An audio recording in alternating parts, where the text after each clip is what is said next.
Welcome back, you lovely lot, to Callan on Cars, the channel that's unearthing more hidden treasures than all of Time Team put together. And this time, this is a car that many of you have asked to see more of. This is my lovely Peugeot 505. It's been in the car park next to the tree for a few months now. It's going to go home for a little sojourn in hotter climates. But before it does, I'm going to get it MOT'd over here and I'll get it cleaned. And you can see it's a little bit green. This is the problem when you sit under a tree. Things go mouldy. Things get a little bit returning back to nature. But to do that, as always, I've got my great friend, and he's got a new t-shirt that he's bought off Timo just for today. Daz, how are you, mate? I'm good. Daz from Dodo Juice. It's a bit bright, isn't it? Look at that. Now that is pure nylon, and it's about 30 degrees today. I'm just worried you're going to immolate. Yeah, I might spontaneously combust in this. Are you not too hot in that? Very hot. Yeah, do you want to take it off for continuity now? No, I'm all right. Okay, we're going to go with that. He's made a decision, a wardrobe decision. He's going to stick with it. So what would you say on this? So she's actually a lovely car underneath, completely rust-free, but there's probably about 8 months of vegetation on there. So what are the do's and don'ts in a situation like this? Don't touch it without a pre-wash. On here, you've got all this grit, grime. If you know when people draw on cars and stuff like that, you're going to scratch it. Can I even draw a gentleman's area on there? If you want it scratched into there permanently, yeah, you can. Okay. But no, we need to get all of this loose contamination off before we even touch it with a contact wash. So we need to go in with some heavy hitters today, I believe. A nice one. And also the geography teacher's jacket material on the seats. Oh, I love that. Isn't it the best? It takes me back to my school days. It does, doesn't it? Yeah. What are we going to clean that with? Because it's not dirty, it's just dusty. It's not dusty, so we might just give that a quick wipe over. We'll have a quick look later on. We might get the wet back out. Ooh, there's a treat, right. Yeah. Grab a cup of tea. Let's clean the car. So that has a cover in it, but underneath there, look, it's actually pristine. So when I bought this car, Dazzle, from Brightwell's auction in Leominster, hi guys if you're watching, lovely auction house, it came with a lovely guy had written a note of all the things. So it lives in Portugal, where it often goes back to now. It's been well looked after. It's been so well looked after. It's two different colours, which we'll see. You can't see at the moment. But as we start to get a little bit cleaner, you'll see that the front is a completely different colour from the rear. And that will all become evident as we clean. Oh, Daz, I think all the people watching at home trying to adjust their colour balance for your shirt. I would definitely say it's been well looked after. I would say this, the previous owner of this definitely liked to get away from his wife at the weekend and clean the car. 100%. Is that how you got into detailing? Yeah. Love you if you're watching, babe. Yeah, nice reverse there. Quick U-turn. Overall, it's not bad condition. Again, no stroke in the paintwork. Around here, we've got a lot of mould, grime, and just sheer filth building up around the rubbers, around the windows, covered in cobwebs. And it's just all this loose, embedded dirt that we need to get off before we can even think about touching this. Cobwebs. We have actually very carefully moved some spiders over. I did take them off and I put them on this trooper, but unfortunately I caused an international incident with this fella. I didn't realise he was still actually in residence, and we put someone on his web. It did not go well, but luckily everyone's okay. Just a bit of moss and algae build up around your headlights. Do you know what I found out the other day? That Moret still do a headlight conversion for this car. I'm so tempted. Moret, if you're watching, let's talk. And as always, we're using the mighty Draper. Thank you for that. What a beast this thing is. Which nozzle are you going with today, Dazzle? We are going for the green nozzle again, which is the 25-degree angle nozzle. The paint on this looks fairly solid, so I'm not too worried. I'm not going to go in with the little fancy 40-degree one. I'm going straight in with a 25-degree nozzle this time. And hopefully the car holds up. Nozzle knowledge. Now, the front of this bonnet edge it's kind of left me a little bit baffled to start off with, but now I just realised what it is. That is a build-up of dirt, grime, but also cobwebs. Where the spider has built his cobwebs into this, it's literally made a really thick layer of dirt, and you can see cobwebs. So that's like an organic material. We're going to have to get that off later on with probably quite a high-strength citrus pre-wash, because that's not coming off the water. Do you know what? I've got those on my wallet. I've seen those before. I've just got moths in mine. Then up on the bonnet here, this is what's worrying me. Mixed in with the leaves, we also have this. I'm not even sure whether that's bird, elephant, dog, cat. We've got some sort of drop on there, which I'm worried might have etched into the paint, so we may have to grab the polisher out later. People will live for that. That's why they're tuning in. It's actually a really nice way to cool down. I'm getting the overspray from that, and it is absolutely lovely. It's nice. We're filming this in a red hot day. It's actually a little bit of spray. is just the job. Look at all the dirt coming off that.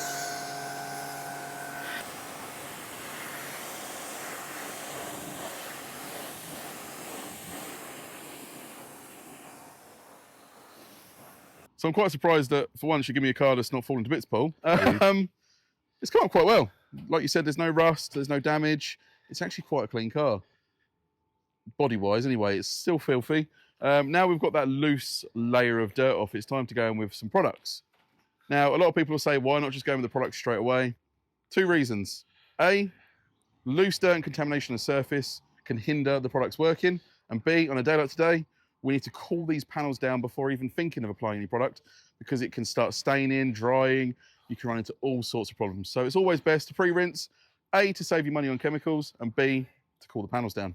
So usually on a car that's filthy, I would grab for Crudezilla our citrus pre-wash. Like I've already mentioned, it is quite a warm day. So we're going to use our aggressive TFR snow foam. Now this is a strong, high alkaline snow foam. It's not pH neutral, so you do need to be careful of this, but it is a high strength snow foam. And what's good about this is on a hot day, it will layer a blanket of foam over the vehicle and it will stay cooler for longer, whereas this might dry out quicker. You can end up in all sorts of trouble. So now we've rinsed the car off and it has started to dry. You can see there is still a thick layer of dirt on this vehicle. Now we've removed that surface dirt. We now need a chemical to get this dirt off. This is organic material, so we're going to be using an alkaline product. Now if this was minerals, say road salts, stuff like that, you'd be using like an acidic product. We're going to use an alkaline product today because that will break down the organic materials and we'll get it straight off the vehicle. So we're now going to stick a layer of foam over this vehicle and hopefully it will sit on there for about 2 to 3 minutes, eat into this dirt and help rinse it off. Now I'm going to start by foaming from the bottom up. A lot of people ask why I do this. If you start from the bottom up, it gives the foam longer time to dwell on the dirtier parts of the vehicle than it does on the cleaner parts, because majority of the dirt is going to be on the lower half of the vehicle and the top half is usually cleaner. So it gives that time just to dwell. Now, one thing when you do snow foam your vehicle, thicker foam doesn't always mean better. You don't want your foam to be the consistency of shaving foam like this, because it's dry, it doesn't really make much contact with the vehicle itself and it will just run off really quickly. You want it the consistency of double cream. You want it a nice, wet consistency. And then what it'll do is it'll wet up that bodywork and it'll pull the dirt off with it as it slowly falls down the vehicle. So now we've got the vehicle rinsed off and all that snow foam off the vehicle. The car is looking relatively clean.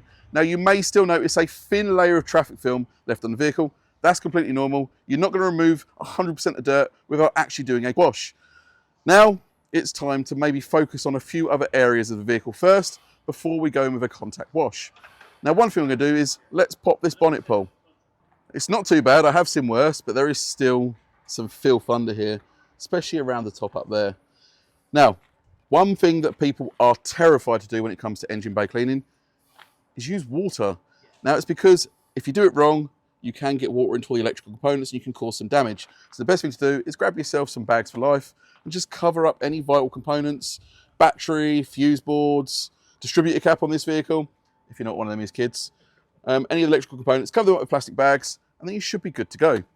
Now what I'm going to be doing today is I'm going to be hitting this with our engine bay degreaser, release the grease. Just going to spray it liberally all over, and we're just going to let it sit for a few minutes to do its magic, then we're going to rinse it off. So we're going to start off by rinsing, again, a bit like the outside of the vehicle, all the loose dirt, debris, grime off that we can, so the product can actually sit on the dirt that is on the surface, not the stuff that's just lingering around on top. You'll save product that way and it'll actually work 10 times better. Once we spray this product on, we're going to let it sit for a few minutes just to do its thing, and we're going to rinse it off. Now you don't need to go crazy on the engine bay with water pressure. I have popped down to my 40-degree angle nozzle and I'm going to be bringing the pressure washer well away from the car. Although we're using it, you don't want to be blasting every single panel with high pressure water. Again, there are some sensitive things under here. We've covered as much as we can, but there may still be a bit of seepage into places you don't want to get it. So one little tip I will say is once your engine bay is looking relatively clean, even if there's some water still lurking around, grab yourself a protective drying aid like this one, Dynamo, and just go around any of the metal inside of here, the paintwork and some of the plastics, just give it a good coating. What this will do is it will add a hydrophobic layer to those, so when it does rain and you get water splashing up, it helps to keep it off and run away, keeps that dirt off and helps to protect it from future rust. Now it won't last forever, it will last up to maybe 2-3 months, But also this will help to dry the vehicle now. So I can spray it on, any water that's in there will slowly start to bead, and I can go around with a microfiber towel and dry it all out fully. It just saves there being excess water in there lurking around. You can see how clean we've got the engine bay just by doing that quick spruce up. Because after I've gone around the drying towel, you can see the towel is still very, very clean. What a ass. So we're now going to move on to the wheels and tyres. Now the vehicle's been pre-washed, the engine bay's been cleaned. It's now time to do these. The reason I do the wheels and tyres before cleaning the vehicle is just so any dirt and grime that flicks off the wheels and tyres onto the bodywork, we get to clean off with the contact wash. Saves just going over the same panel over and over and over again. Now we're going to start off on the tyres with New Look, our rubber and tyre cleaner. And it's pretty simple to use. I've already pre-rinsed these tyres and wheels already to take off any loose grime and dirt when we did the pre-wash on the vehicle. And it's just a case of spraying it on the rubber,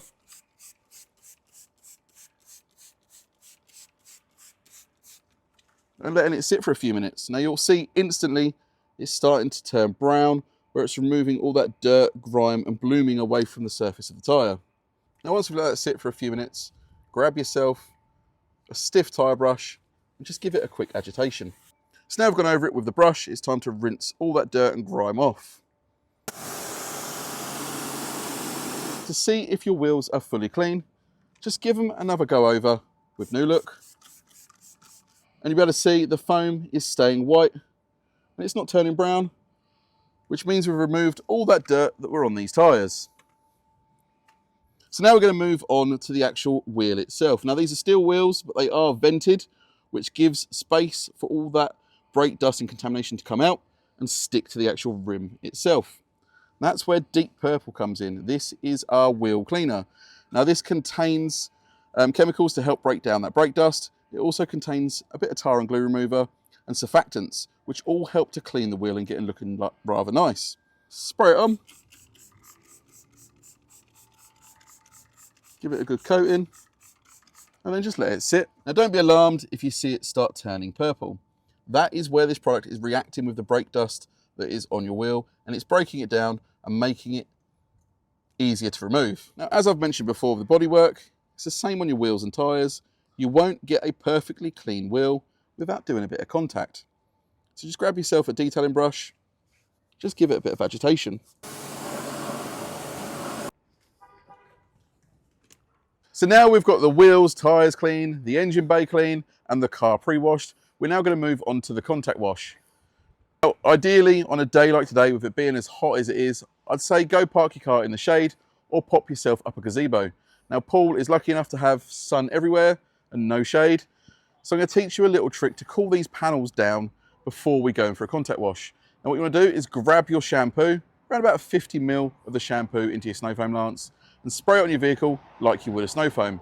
This creates a layer of foam of shampoo, and it also cools those panels down, giving you longer time to work on them and stops that shampoo from drying out when you're going around the vehicle. Now once you've got the shampoo on, it's a case of working in straight lines from top to bottom. Now we work from top to bottom, work on the dirtiest part of the vehicle last. Now once we've gone around the whole vehicle, it's just a case of rinsing it all off. And I'm going to hit it with Dynamo, which is our beading rinse aid. This helps to dry the vehicle. It turns all that pooling water into tiny little beads. Less water to dry off, just makes it a lot easier for yourself. And not only does it help you dry your vehicle, it also adds a layer of protection for up to 4 months. So that would be the outside done. Now one thing that lets this car down is this faded and degraded plastic trim.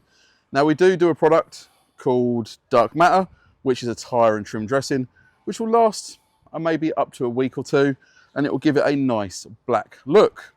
However, these are looking a little bit worse for wear, so I'm going to show you another product we have called Taint It Black. So now we're going to move on to the inside of the vehicle, and like Paul was mentioned earlier, these seats are actually in really good condition. I don't actually think we need to do anything to these, Paul. They're nice and clean. Many geography teachers died to make this interior. I will confess I have got a blazer at home in this same material. You got the need for a tweed. With the old elbow patches as well. Anyway, moving swiftly on. The seats are fine. Let's just give the interior a bit of a wipe over. So all we're going to use is Cabin Krug. And it's as simple as spray onto your cloth or spray onto the surface and wipe off. Now I like to spray it onto the cloth because it saves it from going onto the window and getting overspray, and it just makes an absolute mess. And then just rub and work it in. Now, it is quite a warm day, so it is evaporating quickly, so there's no need to go over and buff it. So now we've done that, it's time to move on to the last few things that you need to do on your vehicle. It's glass and tyres, and that should make it look absolutely perfect. Thank you, Dazzle. That was absolutely amazing. What that's done, I think, for me now is just give me the enthusiasm. When you've had a car in storage for a while, it's a bit dirty, you kind of lose enthusiasm a bit, don't they? When it's clean and it's shiny and everything smells nice, then you want to just go out and use it, don't you? 100%, yeah. Yeah. So now to the MOT. That's the MOT. Now, is it fair to say you wouldn't normally wash your car in this heat? Yeah, no, it's too hot. Don't do it. But if you had to, if for whatever reason, like you borrowed your mum and dad's car and they're coming back and you've got to clean it, or, you know, posh do, whatever it is, there's a tip or two for you there. Hopefully you've learned something today. So please do like and subscribe, ring that bell, all that kind of stuff. Me and Daz are going to the pub. Let's go.